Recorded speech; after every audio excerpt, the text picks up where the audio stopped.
katugende maaso ne tuwaye. Kathryn, ekitabo kino kyakutwalira bbanga ky'okukiwandiika? Nakola emyaka mukaaga. Emyaka mukaaga. Mukaaga. Okuŋŋaanya bino ebiri muno. Yes, collecting, interpreting the pictures, everything. God. Ebifaananyi obijjawa? Nze. And I was the photographer for most of them. Otherwise, his own collection. He collected many photographs of them, yeah. But I took most of them myself. Abavvuunula be baani? I see baafuba. Baafuba. Mu Luganda bwe ŋŋamba baafuba kyeza baakola omulimu ogutali mwangu ne bagukola ne bagutuukiriza. Ndaba ennyimba kumpi zisoba mu 8 ze bavvuunula. Baakikoleranga wa? Era ani yabawanga guidance? Who was guiding these people, the interpreters? Nakola ne Asaba Jessica. She was like a daughter. But she's very good with languages. Amanyi Olunyarwanda, Kifaransa, Luzungu, Luganda. So she was the one who began translating the first time. And then we had Fountain Publishers. When we came to them, they had 3 or 4 more people to look at the Luganda. Ennyimba ani azikuŋŋaanya kubanga ezimu nze nali sizimanyi, nasooka ziraba mu kitabo kino. Nenzirayo ne mbuuza abantu abakola collection yaŋŋamba ezo ziri ku tape naye kati tape ezo ozijjawa? Gwe ennyimba wazijjawa? Mu park. Naawe wagulangule? Oba ndowooza we need a businessman who will create the one maybe MP3 of all gender to accompany this. But for me, I'm a writer. I'm not a music producer. So ennyimba za Kafeero zonna wali oziwulirizaako? Have you listened to them? Yeah. Gwe nga Kathryn? Yeah. Okuva ku lwe yasookerako okutuuka ku lwe yasembayo? Yeah. All of them. All of them. Zonna, yeah. Kiki ky'owulira ng'oggyeko okuba writer, okubeera nga gw'otadde bino wansi obiwandiise? Bw'otuula awo n'oziwulira ki ky'owulira muli? Now tugambe si gwe writer, oli muntu wa just listener. Yeah. Ki ky'owulira mu nnyimba ezo? What do you feel when you listen to the music? Well, what I know is that this music means more to Luganda speakers than anyone. I will never really truly understand the full meaning of these songs. Okuggyako abategeera Oluganda? It's not possible. Febe zisinga okugasa. Omanyi siasa, senkubuge siasa. Mumanyi. Lwaleero angamba. Okay, he looked at the first line of one song. Then mu Luzungu agamba nangambye, you got it completely wrong. Then he said, but we also don't know what it means. We have no idea. That's the strange thing about Kafeero's music. Yeah, and that's the amazing thing about Luganda. Surprisingly, that even Luganda speakers don't understand Luganda in some ways. It's so deep, it's so rich, the language is so beautiful that even speakers of Luganda have to ask each other, what? But see, okay, Mbadi Ngamba, this is not music. It is not. This is a literature. Literature. 100%. So I approached it as literature and as a book, not an album or a recording, but literature. Yeah. Obigabiddeko ku library za wano? Mbadi mbali ejo Sandy. Mbadi launching it at the Uganda Community Libraries Association. They had a meeting in Mbali. And I donated 1 copy per library, 100.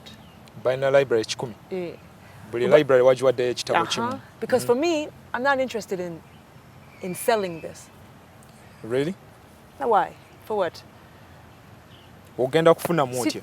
Sietaga sente. I have a job. Nsomesa, bansasula, I'm okay. For me, my interest is not selling it, it's getting it to everyone in Uganda. Ekikulu kya kutuusa legacy Kafeero gye yaleka eri abantu telling it to the people. Uh-huh. Right. Kati abalaba tuwayo tuyinza obbagabirayo kopi ono wezibawa? Well, oyinza kutunda, not kutunda, tuyinza okugamba abantu nga bataano bajje obaweeyo kopi. This is, I don't know. Kino ekitabo nze oli ne bwanneegayirira siyinza kimuwa. I love it. I just love everything. Yeah, it's really great. It's amazing.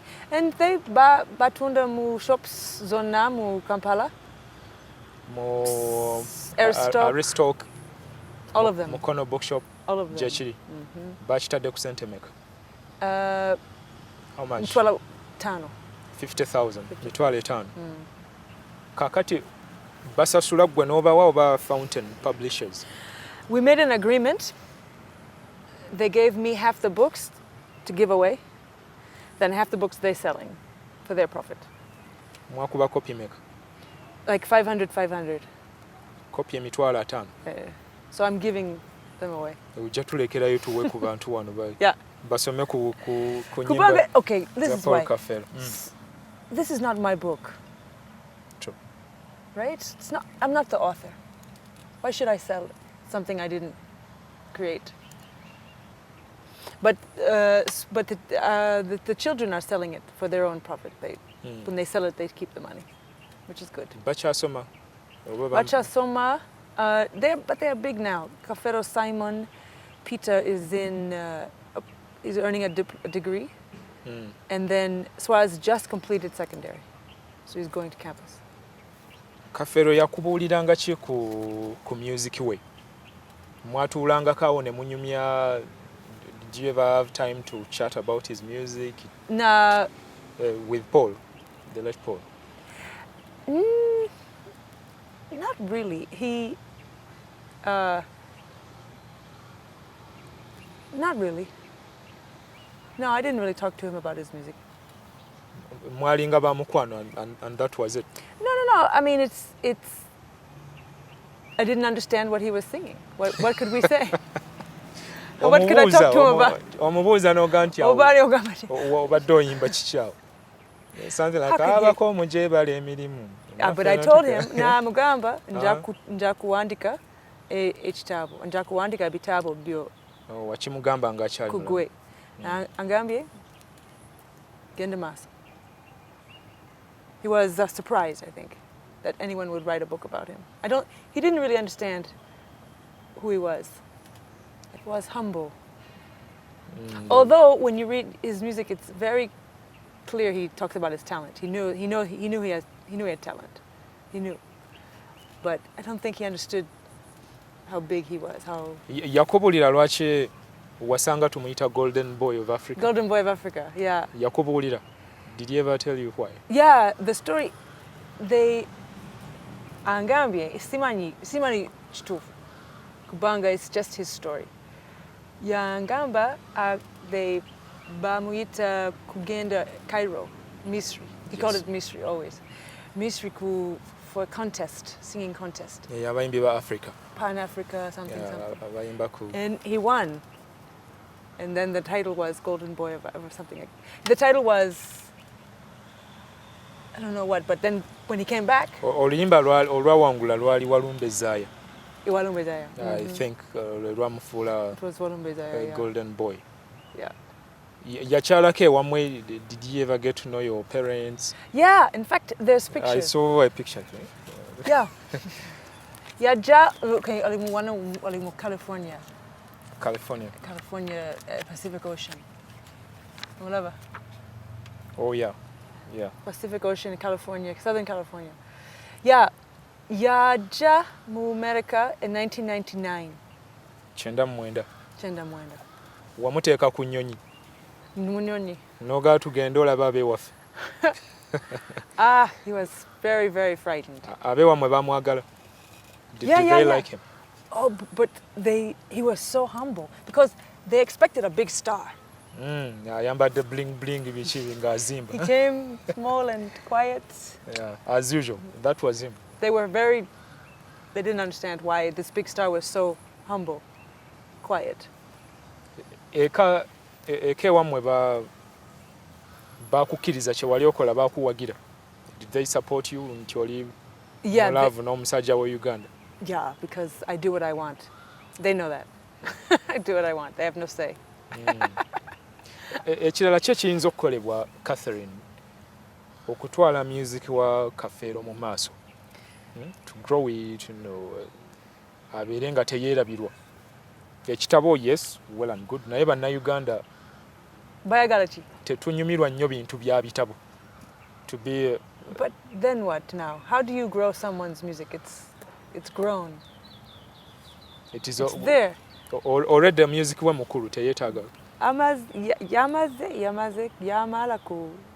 okukola kye yalina okukola. It's there. It's all done. Ate okuddamu okurecordinga maybe ennyimba ze bano abayimbi bano abaliwo ab'ennaku zino. Balala, bayimbi balala. Yeah, I've heard it's done with Eri Wamala's music. Yeah. You know, people take. Yeah, Bibi cool. By now, bafuna records ezo ne baddayo mu studio. Yeah. Then omuyimbi ow'amaanyi ennaku zino n'ayimbirako, then they bring in choruses. To Mulinda, if people want to do it. In fact, there was an artist who did a mix of it. It was nice. People are doing work with his music, which is great. They should. But if those are musicians.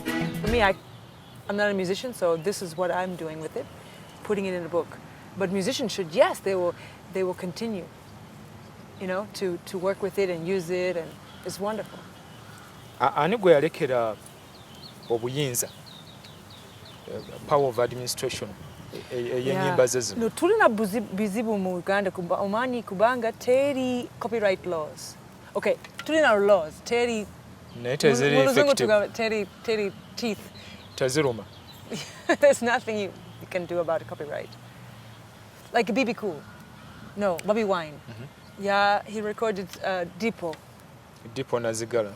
I heard that track. He needed no permission, he needed nothing, he just took it. So, there's nothing anyone can do. Family ya Kafeero teyakipashuinga kulaba. They can't, what can they do? So etteeka likyali enough. Still a weak law. Useless law. Until there's a consequence, why obey the law? Right. But in future. Tugenda komawo otandikirawo. Tugenda amaaso ne tuwaye nkyali ne Kathryn Barret-Gaines tovaawo.